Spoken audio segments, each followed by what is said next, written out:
Hi guys, welcome back to our channel How to Guide. Today in this video I'm going to show you how to reset your Bwin account password. If you have forgotten your Bwin account and couldn't access your account, this video is for you. Now let's dive right into the video. First of all, open your browser and your default search engine. Then search Bwin login. Then go to the first result that shows up or go to www.bwin.com/login. It will then take you to the login portal of Bwin. From there, click to forgot your password.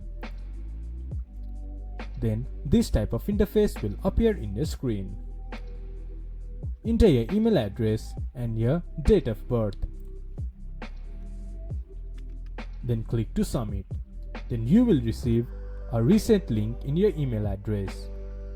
Access your email address and go to that reset link. From there, you can reset your password. This is how you can reset your Bwin account password. This much for today's video. If you guys find our video helpful, please leave a like and comment. And do not forget to subscribe our channel and hit the bell icon. I'll see you guys again in our next video.